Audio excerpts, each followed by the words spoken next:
It's the Brain and Moham Show. It's the Brain and Moham Show. Brain and Moham Show. It's the Brain and Moham Show.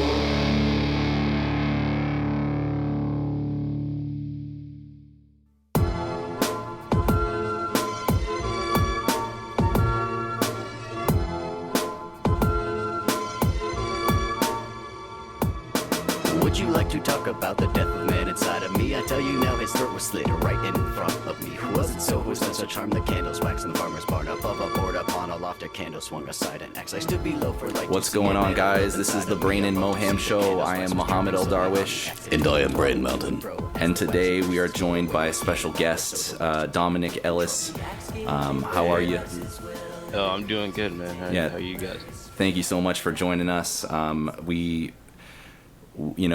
Right now, when we recorded last week, I think it was the day before the protests started. I don't think either of us expected things to explode the way they did. How has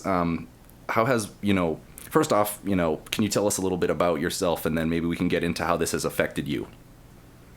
For instance, I'm Dominique Ellis, live in the grand old state of North Carolina. I play music, for part of my living, work in a library for the other part, although like the music part's like kind of stopped because of just like everything hitting us at once. I do like politics as research politics as a hobby, but it's like becoming less and less a hobby and more of a existential need to action. Right. These, like, means of survival almost. Yeah. Yeah. You mentioned I'm sorry. Go ahead. I forgot what I was going to. Oh, no, I was finished, man. Sorry. I was going to say, have you been able to go to any of these protests? What's your view on, got anything like that? I think this is like another thing that we should really touch on, because in the past years I got in trouble with the law or some things about for a busted tail light out after coming back from a show. And they had surmised that I was under the influence and stuff like that. So because of that, I'm a little more apprehensive about going out to protests where I foresaw that this sort of violence was going to occur. And I'm I feel like it'd be a lot more prudent for me personally to donate to these organizations and actually pretty much point these people who are enraged and outraged about the political system and the state of discourse to the actual people that control these things. Because I think a lot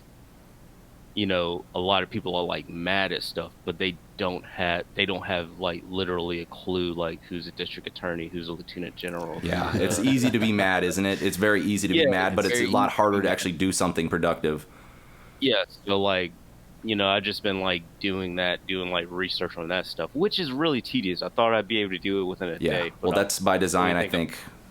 Yes. The more boring they make it on purpose. The more boring it is, the less likely you are to follow through with all that, and then the sheriff runs unopposed because nobody cares. It's such a boring subject.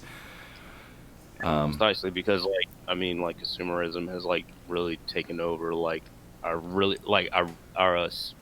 way of thinking in a way. We're more concerned about the inconveniences of people speaking out about injustices than the injustice that happened itself, even if it has nothing to do with this. If this happened to an Asian man or something like that, I would still feel the same way, but because I'm so distant from that community, it wouldn't hit me in the same way. Right. So you are African American. You're in North Carolina, which is where George Floyd is he's from. This happened in Minneapolis, but were you expecting a response quite like this? Did this take you by surprise at all? The thing is, it really did. I didn't expect it to be as global, to be taking place in 50 states and stuff like that, because with Eric Garner and the other names that there are just so many at this point that I can't keep up with them, the Sandra Bland, Breonna Taylor. All that. And, there's always small demonstrations and stuff that happens in response to those things, but they're never really met with any like sort of policy change or like a charge for the police or anything like that. So I'm actually kind of surprised, but like after I like started like thinking about it a little bit, like the conditions for this sort of thing were like they were like put in place like 2 months ago when like like we were on lockdown. Like Yeah. So you think have like a part of this might be people are extremely agitated and fed up, From and being part of it kept is inside, lockdown. yeah. Yeah. yes, I think it's I think to like solely like not to like discount like the Black Lives Matter movement or anything like that, but to solely like say that like because of this instance of injustice, which is wrong, is the sole reason why everyone is like speaking out about it. It's like, no, that's just a part of it. I feel like this is a demonstration of like how unfettered and unaccountable the state has become. Mm.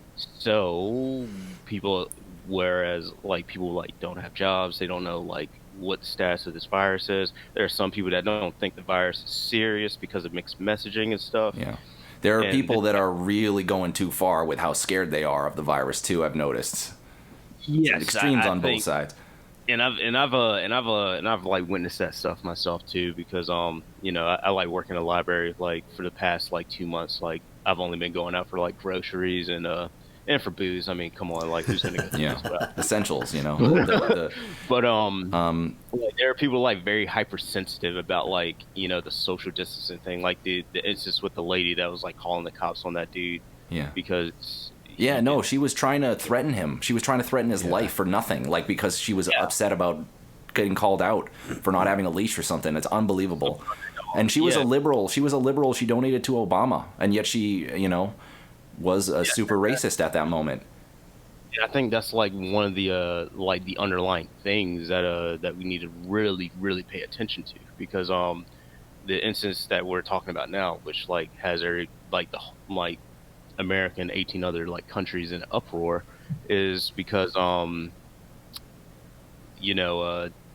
Minneapolis, it's a blue city. It's like Democrats have been in position of power in that particular. Yeah, and yet still this is a consistent problem, whether or not exactly. it's the Democrats in charge or the Republicans. The police are still going nuts on people, excessive force. Exactly. So like, if you can't rely on the Democrats to actually like, like stamp it out, in at least not even like a federal way, but like in this city, like it is safe for anyone to be here without threat of like violence to their person extrajudicial. Yeah, what you just reminded me of Michael Moore when he was almost crying. He was campaigning for Bernie, and he was like, "Where are we supposed to turn if you're not going to help us? Like, you're our party. You're supposed to be there for us."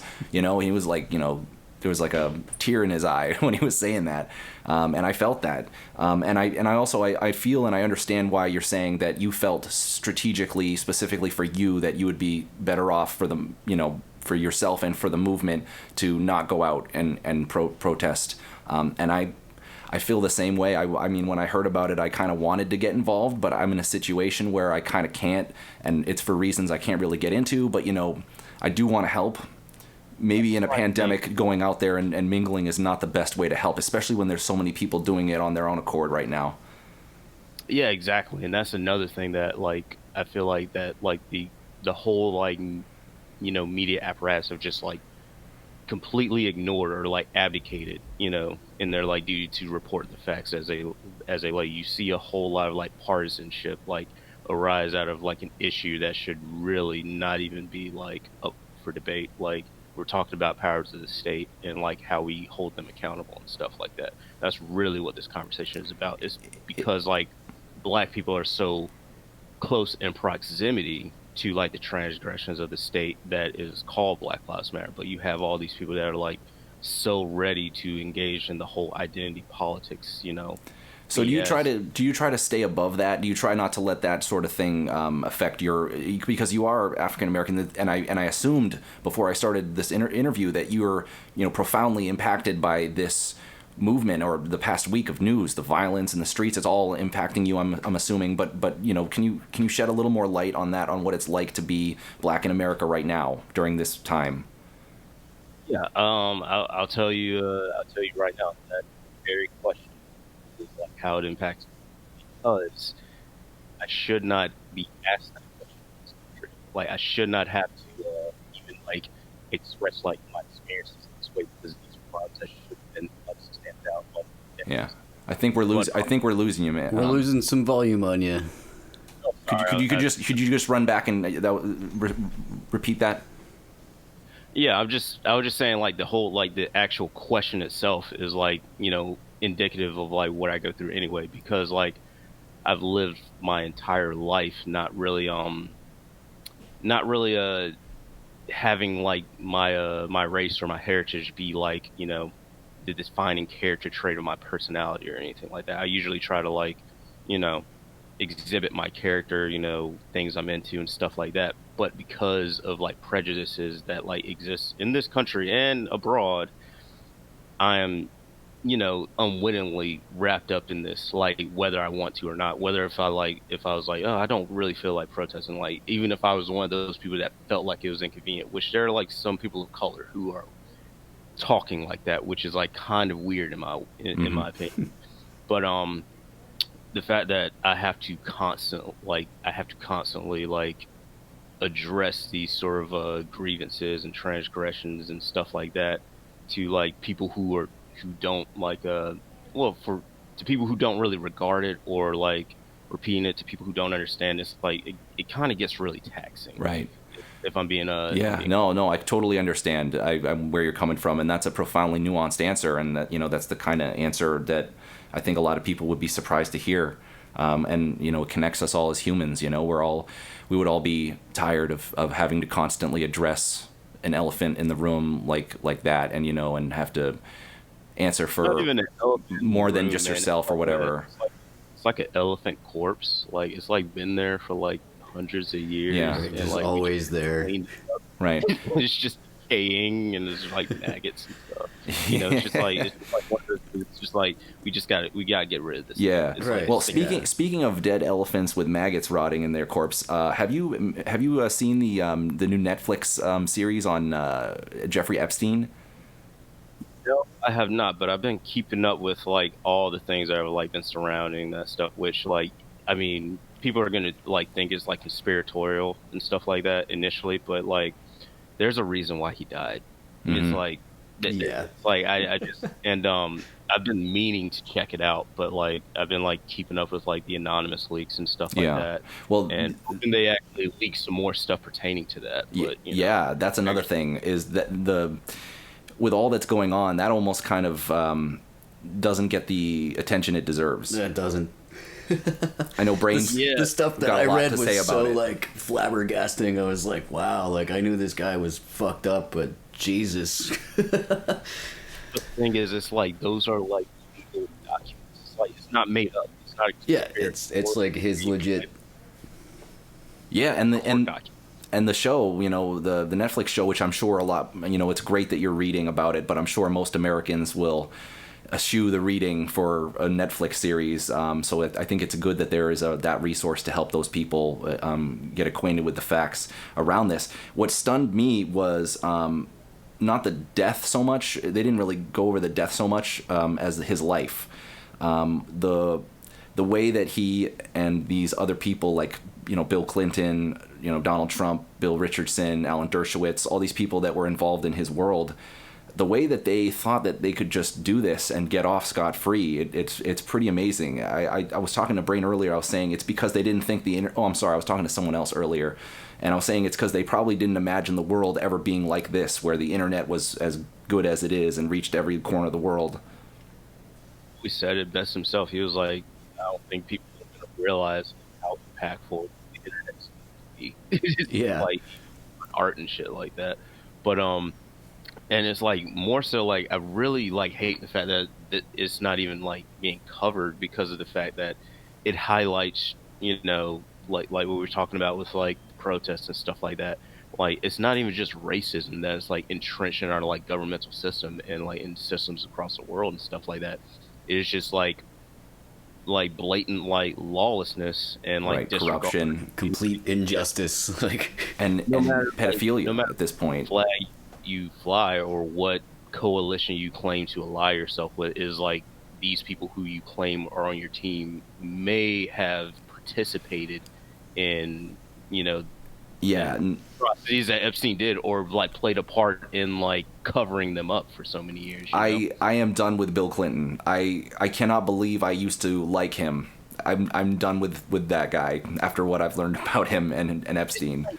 Like, can you really like call a person a friend and go to the place of residence? You know, I mean, Bill was there with underage women. There's no doubt in my mind. He got caught with Lewinsky. I mean, come on.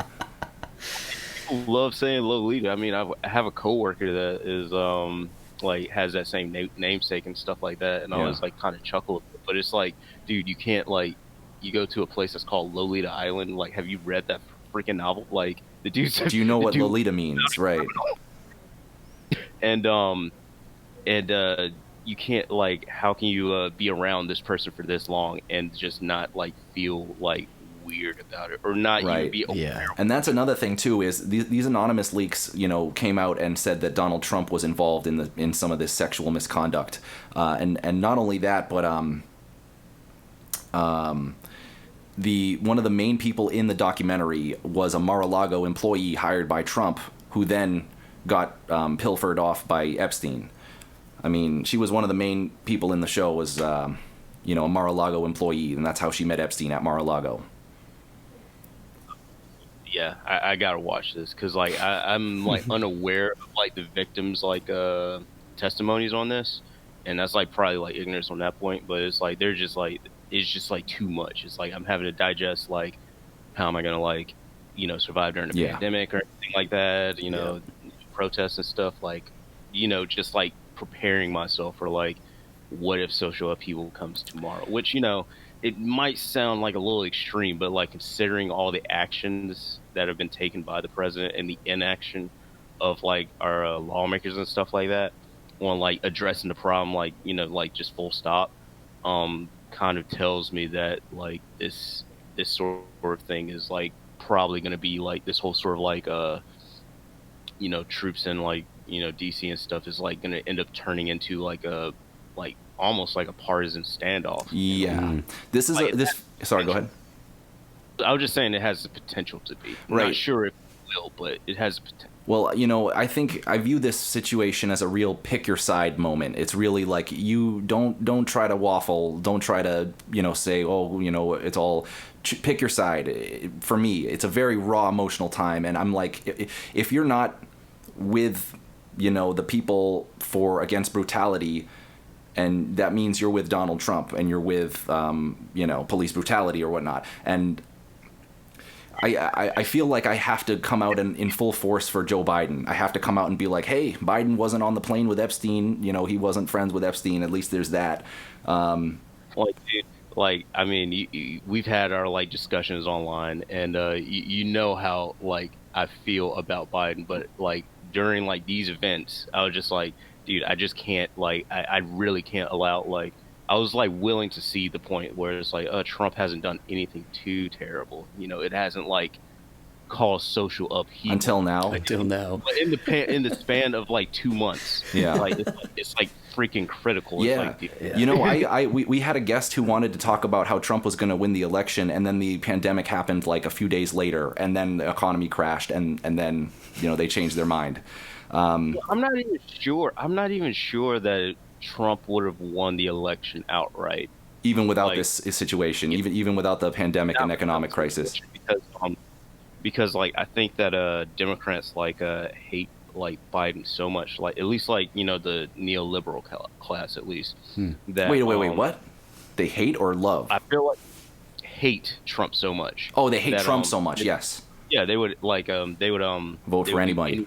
They would do anything to like get people to like, you know, vote for Biden. Like I feel like if the election like would have played out in the next 6 months, that Biden would have moved more towards the left because of like, you know, a lot of people like outcrying like, what about this? What about this? Like the economy's in shambles, the stock market's up, but like people are working 2 jobs and stuff like that. You know, those sort of grievances probably would have became more vocalized as the months went on. Yeah. Well, and I don't think it would have been a toss-up. I don't think it would have been a 50-50. I think it was probably Lean like, Biden. like, yeah, I think Biden might have like the slight edge because like in like the recent polls and stuff like that, like, I mean, Democrats in North Carolina are like winning in polls. So Yeah, and so how do you feel about North Carolina? Is that what you're telling me, that your gut feeling is saying that it's a true toss-up and that it might be even be leaning Democratic because of this what's going on?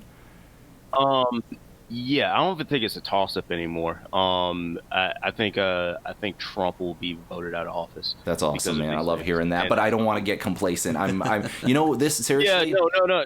Yeah. I mean, there's still like a lot of work we could do, and it's like there's like he has to vocalize his policy positions because like Right. not everyone's going to read his And website. the thing you that know? scares me, and I think Brain would agree with me on this, is how crazy the news cycles have been. Changes things so the shifts have been so seismic. Every week, a new black swan event happens that completely upends the what we think of is important in the election. It's just ridiculous. I can't keep up with it. We're trying to do a show. We can't even like keep up with the news. It's a weekly show. I mean, you might have to like hire on constant. some other hands and get some boots on the ground, you know. Yeah, well, I mean, I really appreciate you. I just wanted to joining us. I just wanted to kind of ask you maybe one or two more things. How do you feel about the Senate race in your state? Because I kind of have looked at the Senate races across the U.S., and to me, honestly, it looks like the whole Senate will hinge on North Carolina. If Tom Tillis wins, the Republicans will control the Senate. If Cal Cunningham wins, the Democrats will control the Senate. That's what it feels like to me because of all the other things going on. You know, Doug Jones is going to lose. Do you think Cal Cunningham is an acceptable candidate, and are you enthused about him? I wouldn't necessarily say enthused because, for one, I'll just admit it right now. I'm still doing research on these things. Still, like pretty much like trying to like get my ducks in a row. Like, what part of these policies, what policies has he supported? What has he done in the past? You know, does he meet the metrics of like what I would look for in a candidate? Mm-hmm. And like honestly, right now, considering the situation where we have like an economy that's in like literal free fall right now. I mean, you could like say like the whole like reopening things and stuff like that. Like people are like really happy about that, but like what people aren't realizing is like a second spike is probably like. I mean, we were thinking it was gonna like a second spike was probably gonna come in like August or September. I'm thinking it's probably gonna come sooner than that Because of considering the protests, probably. A lot of people are touching each other that shouldn't be. Yeah, and I'm like more, I'm more worried about like that sort of thing than like his actual policy positions right now because of the fact that Tom Tillis has been like unapologetic as well as like other like GOP officials in North Carolina within like the North Carolina executive branch and stuff like that. They've been unapologetic in their support of Trump, no matter his transgressions. And I'm like, dude, I just can't like vote for a person that supports like a dude that, for one, doesn't know the basic, tenets of American law, and two, a person who like is very reckless in how he executes or performs his duty. Whereas like when he first got into office, he fucking dropped a bomb, which Right. like dude, like you can't do that. Who, Like, Tillis? that's not a look, it didn't kill anybody, but it's just like, dude, like what the fuck are you doing? That had no strategic sort of it had no, like, there was no strategic reason to do that. Who are you talking about, You know? Tillis or Trump? Trump, like the whole like mother of all bombs. Like, Yeah, let's go. All that stuff big right giant there. bomb that they just dropped and for no reason. Where did they drop that bomb again? I don't remember. It was like, Oh, they just dropped a bomb in to test it. yeah, apparently It's something it's like it's that. like Trump has They- got to show how big they- he is. I thought it was used Yeah. somewhere in the Middle East, but maybe I'm wrong. Yeah, it was like something to like collapse the tunnels that like insurgents were using and stuff like that. Okay, so it wasn't really meant to kill anybody. It was meant to disable their path. Yeah, in the Middle East there are a lot of tunnels. Yeah, that's what they say, but I just feel like this is just like Trump, like, It was him flexing his No. his Yeah, big his, it just- his big booty. His big booty. Exactly. So it sounds like you're still trying to meet the candidate Cal Cunningham. To me, it seems like Tillis has been absent. It seems like as soon as he found out he was vulnerable, he's just disappeared off the face of the earth. Oh yeah, and it doesn't help that Richard Barr is like lumped in with this like fucking insider trading thing, which like that doesn't bode well for, it doesn't bode well for him. So yeah, I mean, well, it's even though like I'm not really a race ticket sort of guy, I would for this election, it's just like the strategy that like I'm like taking myself and like imploring like my friends to take is just like, hey, I mean, I know we were like saying bullshit about like, we have to like hold our like candidates accountable, but like this is about like defeating a coalition that is like so steeped in fascism that is just like that's their like reflex move. Yes, and we do have to keep them accountable. We do, because it's not enough just to, it's not enough just to get the bad guys out. We got to make sure things actually improve, because a lot of people say we wasted a golden opportunity. Obama could have done a lot more in his first term. And I agree with that. I mean, Obama was not a perfect president. I don't think it was a wasted opportunity per se. Well, the way he wasted his opportunity with Wall Street, not holding them accountable, that was kind of one of the things that I kind of mark against him. Even though I did like his presidency quite a bit, at least compared to what we got now and what we had in Bush. Yeah, I mean, he was like being like the Senate was like actively working against him. So like, even though like most of the things they were ruthless, in terms of like, response to that, it was like this was like honestly, I feel like he was like kind of in a way kind of set up in a way. Yeah. Like after Bush exited, because like Bush like had like pretty much set him up to fail. Like uppercut the economy, and like you got this black guy coming in having to handle this shit show. Right, and he put us on track to where the economy was looking good before this all happened. The one last thing I wanted to bring by your attention is, so you've heard about Trump yanking the RNC, the convention, out of North Carolina, right? Yes, kind of glad he did. That was just what I was going to ask you. Are you glad? Do you think there's people saying that it would have brought a lot of money in? I don't think so. I think it would have caused a lot of damage. Because the reason why that's false is because like when any presidential rally comes through any of these cities, like the taxpayers are footing the bill for police escorts, escorting the Secret Service, the venue where the events takes place, the venue that happens, the venue for like the events that take place after the rally, for like bougie people and stuff like that who are like going to donate like $5,000 or something like that. Taxpayers foot the bill for all that stuff, and that's not just even Trump. That's like for like even the Hillary Clinton campaigns. Sanders is also a culprit, although like he doesn't really need as much funds from like the state, but it's still like a thing. And most of those funds that have been like spent at the behest of taxpayers have not been reimbursed, so to speak. So I feel like it's good that like Trump isn't coming here, because like I don't like Trump. Like I don't like what he stands for. I think he's like so far from like what you'd perceive as a GOP or a Republican that you could be. It stuns me too. I mean, I thought, what are you doing supporting this guy? He's not even a real Republican, but what it means to be a Republican has changed apparently. It's changed into whatever Fox News has changed it into over these last. The original thing with Republicans, at least how I understood it, is like they were into small government, traditionalism, and individualism. Oh, forget about all those things. Those things are out the window with this president for sure. With the advancement and the expansion of surveillance powers, and then the situation that's going on in D.C. and possibly other parts of like the country and stuff like that, as well as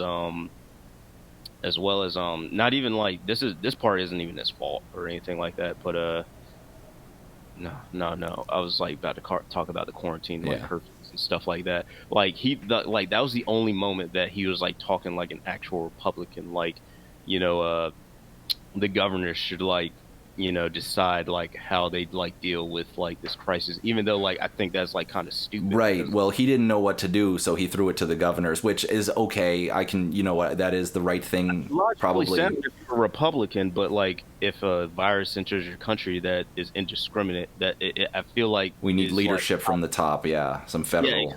So I just think like most of these events that are happening right now with the coronavirus, with the protests and with the world actually like looking at us, like because like they're like because of that, there's like also like reforms happening in Canada.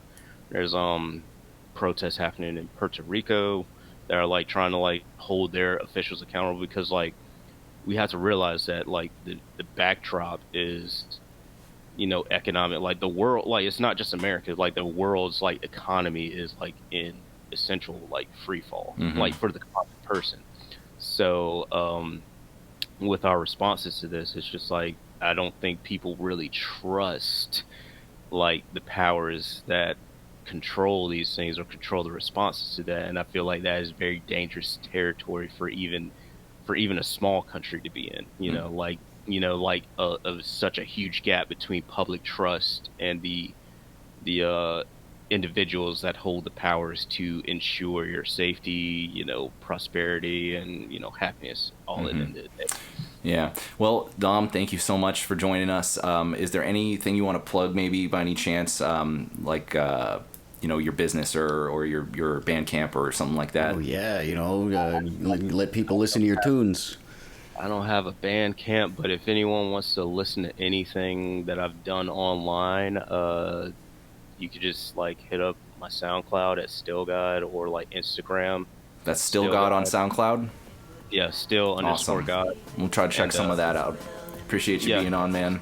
And stay safe. And I have a feeling next year is going to be better than this year. So if we can all just live till next year, I think we'll be good. Yeah, it all depends on what we do this year, though. The rubbers really met the road. Oh my God! Thank you so much for joining us. We gotta go. Thank you for listening to the Brain and Moham Show, and we'll see you next week. Bam, bam. The shine on me has been set free to let me be what I can be. The axe gave in to the wax's will and agreed to take the murderous spill. Down from the loft it spun so grand, and who to know where it would land. The axe gave in to the wax's will and agreed to